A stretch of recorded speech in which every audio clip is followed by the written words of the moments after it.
Hey, what's up, everybody, and welcome to my AEW Dynamite review. Before I do get into this review, though, I just want to speak on something real quick. This has literally nothing to do with wrestling right now, and I just kind of wanted to say this because when I first read the news about this today, I'm not gonna lie, it kind of made the day a little bit bad, if you ask me. I just kind of wanted to come on here and say rest in peace to John Witherspoon. If you know who that is, one of the funniest motherfuckers that was ever alive, especially if you watch the Friday series, the Wayans Brothers, the Boondocks, Granddad, from being in movies like Boomerang and being in episodes of, obviously, episode of Martin. There's many things I can name from John Witherspoon, even all the way up to this current date. He was on Black Jesus, if you watch that show, that's currently on Adult Swim right now in the third season. He's very hilarious on that show, and it's funny as hell. I recommend checking out Black Jesus. Pretty much is the same guy that created the Boondocks and everything. So I would check that out. I just kind of wanted to say, come on and say something about it, just because I just always thought the guy was hilarious, and he was active all the way up pretty much to the end. I just want to say it because I'm just pretty shocked that I already died and everything. But like I said, if anything, for either Pops, Granddad, or anything you ever watched him in, you always are gonna crack up. You always cracked up watching whatever movie or TV show he was in. It's just weird. I was watching Black Jesus the other night because it was a new episode and it was hilarious with him in it. And I see Friday just replay on TV half the time, or the Boondocks. All I can say is this, though, man. It's a shame. Lost him, 77 years old. I don't know what it was from, but I was very shocked to hear it. I don't know if I think there's supposed to be a Boondocks reboot coming. I don't know if they even recorded anything with him. I don't know if that happened, and I heard it was supposed to be another Friday movie, but that may be pushed back now, due to, his very shocking passing. So I don't know what to and I don't know what to expect from this, okay? I don't know. But, I just wanted to say something. In a way, it's kind of like paying respects and everything. Just because the guy entertained me for many, many, many years. And just, there's so many quotes you could say. Like, I whips pussy. Or, there's, every time I'm in the kitchen, you in the kitchen. In the goddamn refrigerator. Gang recognized gang, Granddad, and you looking unfamiliar right now. Your granddaddy recognized gang. Gang recognized gang, Granddad. Your granddaddy knows the game. And just, wait, where's Granddad? I can go all day with quotes from the Boondocks or Friday movies or even the Wayans Brothers. Go bang, bang, bang, bang, bang, bang up his ass. So like, I put my foot up this dog ass, I go bang, bang, bang, bang, and stuff. So I just wanted to say something about that before I got into the AEW review. Okay, I said this because I was just very shocked when I heard about it, and I just wanted to say something about it. Okay, because the dude is just one of the most hilarious people, and I don't even know what's gonna happen to Black Jesus now since this happened. Because like I said, I was surprised the show even came back, and once again he's on there and it's hilarious. So I don't know what's gonna happen with that show next, but. I'm going to move on to the review, but I will say one thing if I move on. You win some and you lose some, but you live. You live to fight another day. R.I.P. John Witherspoon. Pops, Granddad, wherever you want to go with. But moving on into the AEW review itself on this Hallows Eve of October 30th before we get to Halloween tomorrow. What do we kick off the show with, huh? We kick it off with Tony Schiavone, who was standing in front of an airport, I believe. And who comes out of there? Cody Rhodes and Dustin Rhodes. But yes, pretty much at the airport as Cody and Dustin get off the jet. Tony Schiavone was there. I guess he was going to be there or interviewing him or something. They got into a limo because Cody and, he was here to sign the contract for the AEW World Championship in Baltimore. I will say this: Cody and Dustin getting off the plane in suits. Some people think it was like Ric Flair getting off of a plane, pretty much getting ready for an interview and stuff. Because the world champion or something would do that. I will say they are doing their best to make Cody look like the biggest star as possible, and I did like it. They pretty much got into the limo then together as they were on their way to the arena. So it's a very different way to start the show, especially with Shivani waiting at an airport and Cody getting in the limo with him to get on the way there. And then they showed pretty much what happened last week on the show. But next thing they show is Jon Moxley entering Tony Khan's room, I guess, which Tony Khan was not shown on screen, but they had captions and the voice so you could read what they were saying. Pretty much Moxley didn't like what was going on with this time limit thing. Khan pretty much told him, like, listen, we can't have a sanction match. We would have to put it like in a lights out match, like after dark or something. Mox wasn't going for it though, pretty much. He says, I don't care about this win-loss record thing. It's not going to count because, listen, whatever happens to Kenny Omega, it's going to be on your hands. Pretty much his blood is on your hands because Mox wasn't really getting what he wants around here, and he just feels like he's kind of getting screwed, especially after that time limit thing from last week. But that kind of ended the segment from there. So a very interesting opening, I will say that. Mox getting pissed at the time limit and arguing with Tony Khan, which we did not see Tony Khan, but he was back there. And I would say the interesting take on Cody kicking off the show off of a jet plane, on his way arriving to the arena then. But next thing you know, we kicked it off with Hangman Page versus Sammy Guevara. I believe this is in Charleston, West Virginia.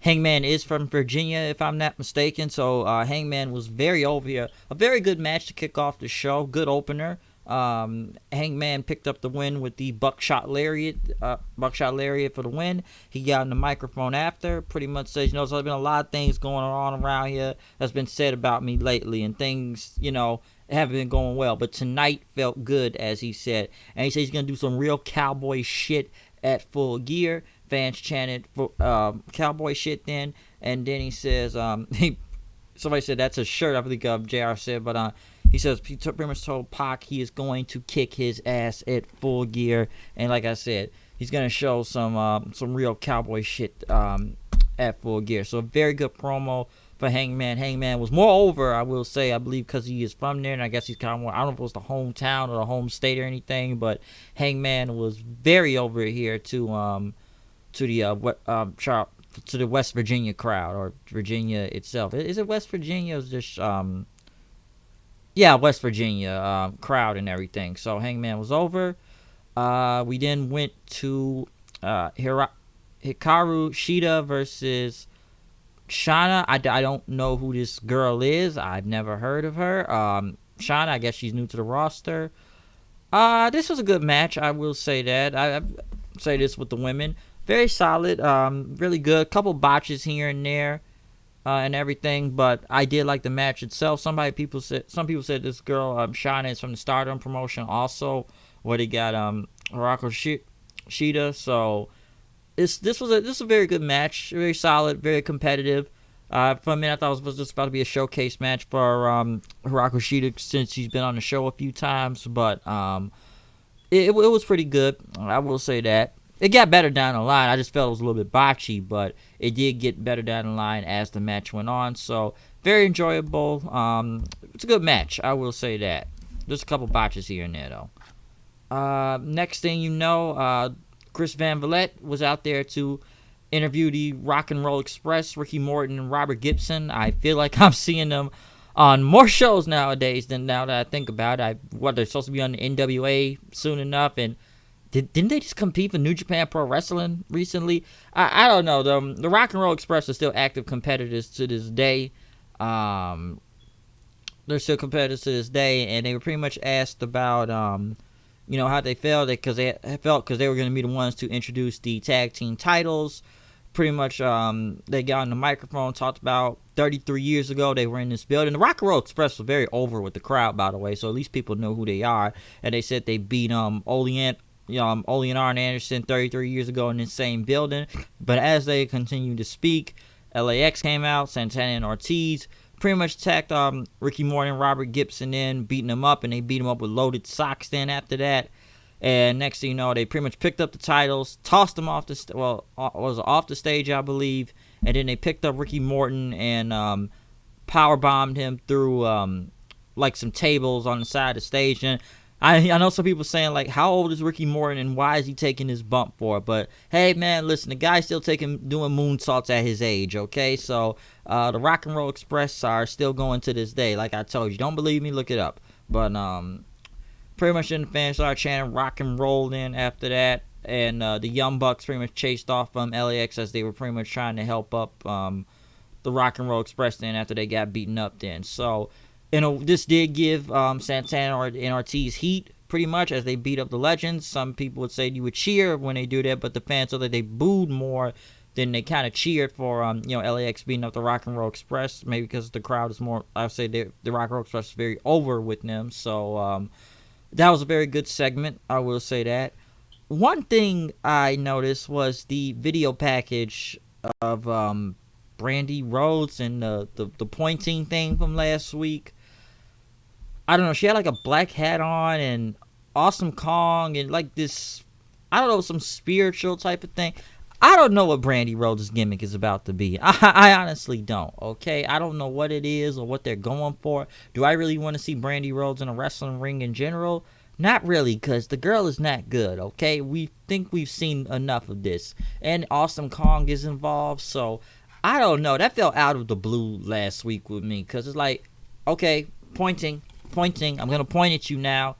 And I don't know where that was going. So that was a little bit strange to me, if you ask me, okay? So I don't know where that was even going or what this new gimmick Brandy has. But I guess we just going to have to wait and see. But pretty much then after that, they went back to Cody and Tony Schiavone then as they were sitting in, I guess they were in the limo, pretty much on their way to the building. They were talking about, I guess, a story about Dusty Rhodes and how, he had to get Willie Nelson in the pool and everything before he came out because, the champion or the star always comes out last. And, he talked about how he had to share a locker room with Chris Jericho for 10 years. And I guess his mom is going to be at the pay-per-view and everything. And talked about how this title match is very, very important to him at Full Gear. Next, now this was a strange part of the show. Rick and Morty are on here. Now, if you don't know who Rick and Morty is, Rick and Morty is a very funny show.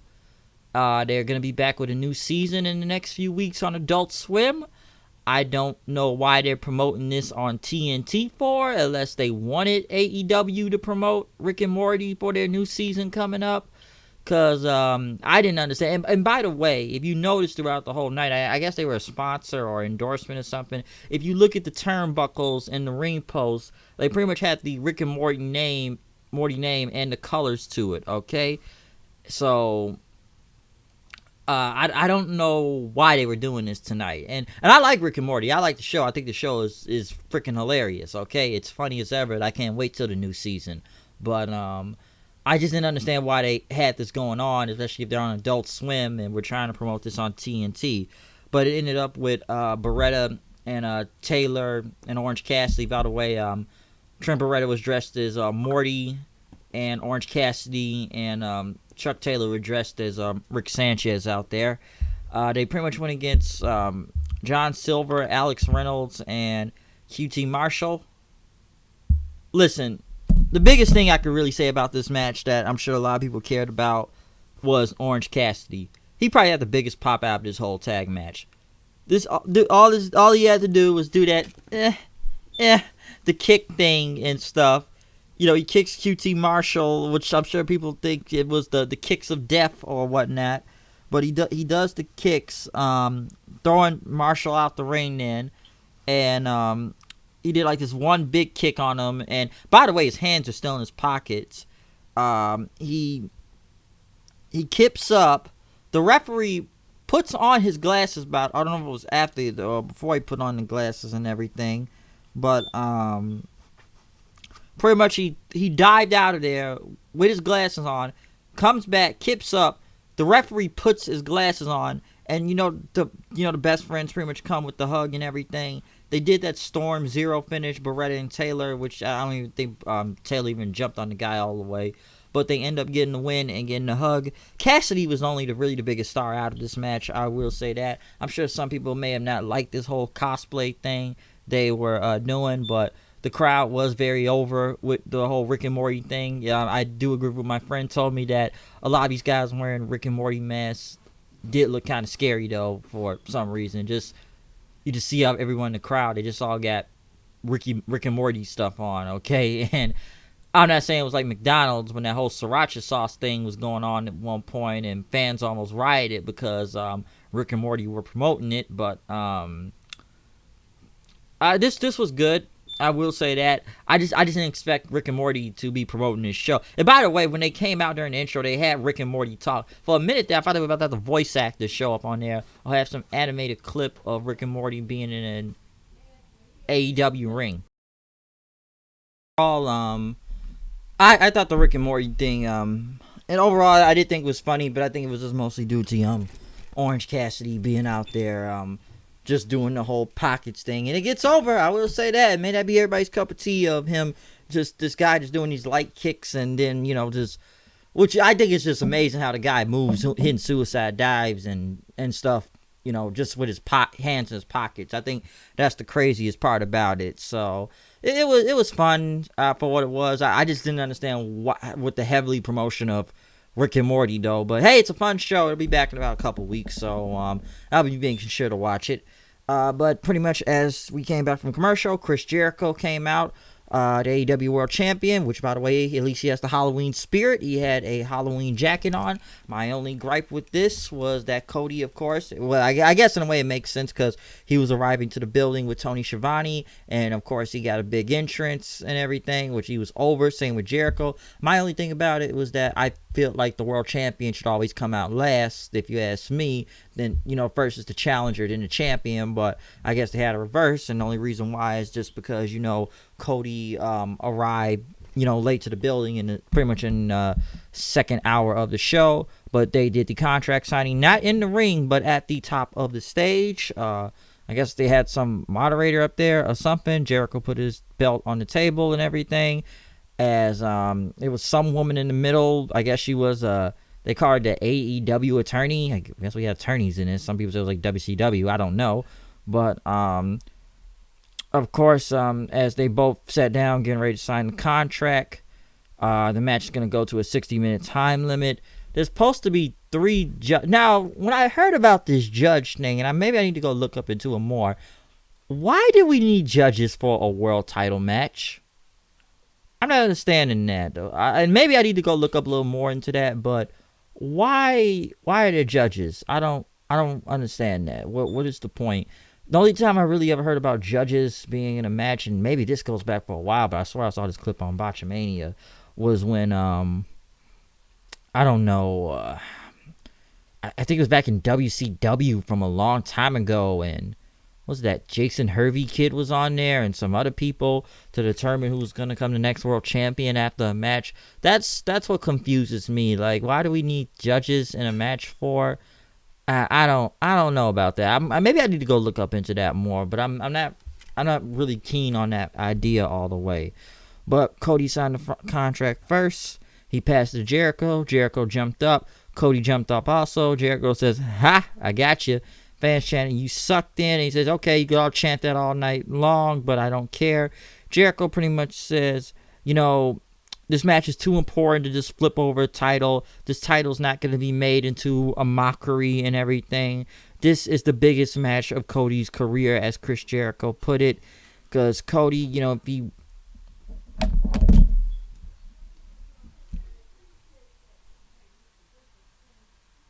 if he can win the title, he'll probably beat something for once, but it's not going to be easy to beat Jericho. Fans chanted for Cody then. And Jericho pretty much says, "You and all your..." But yes, as I said, he called them entitled millennial jackasses and everything. And like I said before, he's going to teach Cody a lesson about being a loser. And pretty much then, right after that, Jericho has signed the contract. He stood up again. Cody got up and he said, "Calm down, hillbillies. All right, this is between two professionals. We're not gonna make a mockery of the title." I'm sure that's taking a shot at WWE's contract signings of how they do things too. But pretty much we're gonna be professionals about it. Jericho pretty much says, of course, he is the Le Champion and he has class. And he pretty much shook his hand. Cody shook his hand also, but he pulled him in. Pretty much went for a stare down. Fans chanted AEW, but then Jericho pretty much says, "Listen, we could stay all night, but it looks like you may be needed somewhere else." Okay. Pretty much they showed the screen. Sammy Guevara was on there.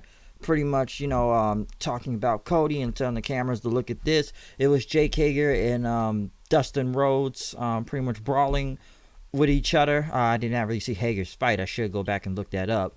But from last week. But pretty much Hager had slammed Dustin's head into the limo car, pretty much putting a dent into it. He did that. Started kicking him and everything.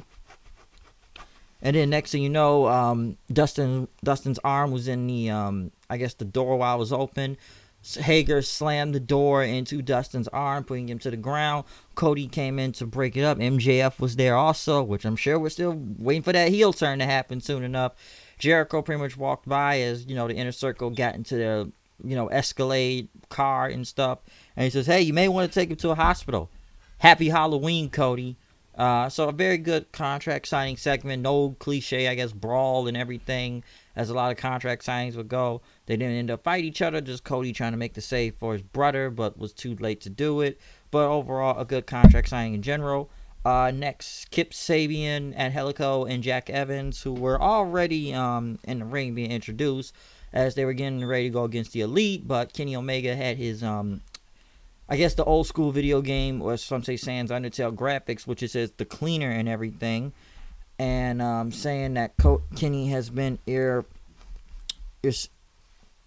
inseparable from the time, and that the cleaner wanted to come back. And he says, "Remember your friends, remember your best friend," which it was like what the Bucks, Nakazawa, Rio, and Hangman Page. But when he says, "Remember your best friend," which is Kota Ibushi, he's not here anymore, because they kind of show like a silhouette of him with the G1 trophy, because he won the G1 Climax back in August. And he says, "Who are you going to choose? Take it back. The pain can go away forever if you bring the cleaner back and everything, okay?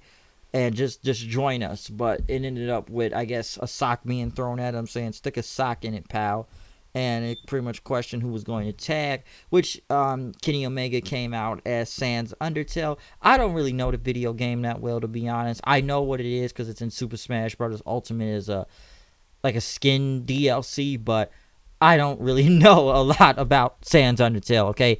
I don't know. I don't know the game. I've never played it, but I've seen Kenny use it in I've seen videos of it with him playing Sans Undertale. Or I think it was the same thing like at Wrestle Kingdom. It was something similar to that too, back earlier in the year. Now, one thing I will say, I'm sure people noticed this, especially when they showed Kota Ibushi. I'm like, best friend. I'm like, is Kota Ibushi about to come out? It's like, yo, did NJPW and AEW get a partnership? Because I'm about to say, we bringing the Golden Lovers back. Because I hope that everyone had noticed that, especially when he says your best friend. I'm like, wait, hold up. Kota Ibushi, G1, the G1 Climax winner? Is he about to come out? Like, we got a partnership here? I would like to see that between NJPW and AEW, but I don't know if that's ever gonna happen. Maybe in the future, hopefully. But for a second there, I'm like, yo, Kota Ibushi about to come out. But pretty much the Bucks came out then right after the Elite. They were dressed as Ryu and Ken from Street Fighter. They pretty much wore the same gear I believe they wore at Firefest, and Kenny was Sans Undertale. This was a good 6-man tag, of course. In a way, a spot fest. This is the Elite we're talking about here, so you knew it was gonna just be a spot fest with all these guys. And the match itself, it was fun to watch. I will say that the crowd ate it up. It's Kenny and the Bucks. Every time you see an Elite match, you know it's gonna be some insane stuff, like the triple super kicks and all that. But as long as they didn't do the Hadoken thing again, I think I'll be okay with that. But Kenny ended up hitting the V trigger on Jack Evans, and then the One Wing Angel, which looked deadly on him, by the way. Especially looked like he landed on his neck. So that One Wing Angel has always been deadly with Kenny. I will say that. But pretty much right after the Bucks pretty much were shaking hands by ringside, they shook some with some fans, but they ended up grabbing them. They had Rick and Morty mask on. They took the mask off. It was Santana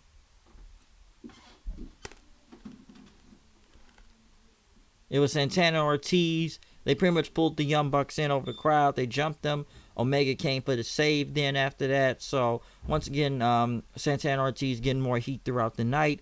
The Librarians came out, which, God, that whole gimmick is horrible. No wonder I keep skipping the dark matches with them.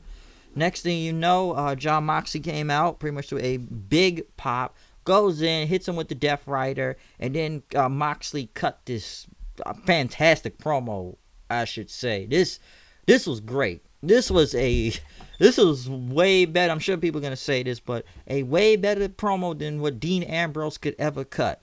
This Moxley, of course, just had a big pop out there. Pretty much talked about, beating Omega in an unsanctioned match and everything. He was all good with the no rules part and everything, but he's unhappy about pretty much, being stricken to this records and all this stuff. He didn't like what this was going on, and he says, "How about I'm gonna beat your boy, the pretty much the so-called greatest wrestler in the world, huh?" And he's gonna pretend that never happened and everything. I didn't beat him or whatnot. Because Moxley said, pretty much ever since AEW I got here, that's the only thing I've been doing, okay? I've been treated like a freak here, like an outsider. Got all these suits coming to him, telling him, and puppets, and he's dealt with those before in WWE, I guess, in a shot, especially to stooges and puppets and stuff, saying, you're a different kind of cat and everything. And pretty much he calls all of those guys stupid. And he said at AEW, you could take their win-loss record and shove it up your ass. He does not care about that. He say he's the baddest and sickest SOB in the game right now. And there's a soul back there who could pretty much step up to him. And, they want to call him unsanctionable and stuff. Because he pretty much went on to say that, I'm trying to remember everything Moxie said. That's why I wrote some of this down. But, he pretty much says that, he thinks he's out of control and you haven't seen nothing yet. Because he said with Omega, he's going to beat Omega to every inch of his life. And fans going to see the real violence that's going to come out of him that in the decades anyone has ever seen. Pretty much says he got a message for all the AEW roster executives, turn executives, everyone in the back. Anyone that's ever talked to him, cops, teachers, anything. He says you could kiss my ass and stay the hell out of my way. Got it? And pretty much dropped the mic. It was gone. Moxley pretty much did that whole promo like a freaking boss out there. Okay, that was great. That was probably one of the best things on the show, if you ask me, was John Moxley on the mic. You could just see the intensity, and like the people said before, they're just going off by bullet points and not really going off a script. So you can tell he was passionate for everything he was talking about out there. All right. All right, and he did really good in hyping this match up for Full Gear coming up, because of course it didn't happen at All Out, but now it's going to happen at Full Gear. And this was an awesome promo by Moxley. But we got to the main event to crown the first ever AEW Tag Team Champions, the Lucha Brothers versus SCU. Now I don't know if this was a time thing that was going on with this show, but one thing to say that none of these teams got any entrances. They got introductions, but they didn't get any entrances, though. Like I said, I don't know if it was a time thing. Now, I did enjoy this match. This match was fun. I knew it wasn't really a lot of time left in this show. But, well, what can I really say from this, huh? This was a fun match, of course. I don't know how, like I said, I don't know how much time they had left, but it was a fun match. But yes, like I said, it was an overall fun tag match. Only botch I really saw throughout this match was, I think it was Kazarian going for a Hurricane Run off the top rope onto Phoenix on the outside, but it looked like, I don't know who messed up the move, but it Kazarian just landed on the apron on his back and Phoenix didn't really flip over all the way. It was rushed. I did feel like the match was 12 minutes and 30 seconds. And don't get me wrong, there was some really cool spots out there and the fans were into it. Like Pentagon power bombing Kazarian to the table, or the I don't know. The Lucha Brothers just move crazy out there. Phoenix and his tightrope spots, and Scorpio Sky pretty much, doing his dive out the ring. It pretty much ended with the Lucha Brothers were going to go for the spike pile driver on Scorpio Sky, but he pretty much broke out of the package pile driver, got the roll up on Pentagon as Kazarian pretty much stopped Phoenix then, and pretty much in an upset win, which I actually thought this was an upset too, because I really thought the Lucha Brothers were going to win this match, but pretty much SCU end up winning the titles, and they celebrated right after. I guess the Lucha Brothers pretty much talking to the referee then. They went over clean, SCU, and they now become the first ever new tag team champions in AEW. So I have no problem with SCU winning the whole thing. No, I'm good with that. I like SCU. I think the fan favorites were the Lucha Brothers, but they did. I do believe they upset a lot of fans though. In a way, like I said, it was an upset win with SCU winning. So I'm good with that. It was a good tag match. I just felt it was a little bit rushed. I kind of figured it was rushed once nobody didn't really get any entrances. So I just think they were running out of time, and that's why they had to rush the rest of those matches going on. But overall, another fun show tonight on AEW, especially on this Hallows Eve for Halloween tomorrow. But I enjoyed the Moxley promo. The contract signing with Jericho and Cody was good, and Cody on his way to the arena, and Mox talking Tony Khan in the back. I will say this: other than the over promotion of Rick and Morty, I did enjoy Orange Cassidy jumping in and out the ring with the pockets and stuff, and the fans just went loco for that. So they were going insane for it. All right, and even the Elite versus Sabian and Helico Jack Abbott. It's pretty much a spot fest, really. But it's just really intriguing me just about the whole Kenny's opening video thing, of the video game thing, because I just thought Kota Ibushi was about to be out there. But overall, another enjoyable show. LAX Inner Circle getting heat, attacking the Rock and Roll Express also. But like I said, I enjoyed the show, and really good tonight. So we'll see what happens next week. But other than that, I'm off to watch NXT. Hopefully I'll be back and review in the next few hours. Maybe. I don't know. But other than that, I'm out here. Comment, subscribe. Tell me what you think about the show. Find me on Twitter at HoodedKnight890 and check out any other reviews that are up right now. See you guys later. Peace out.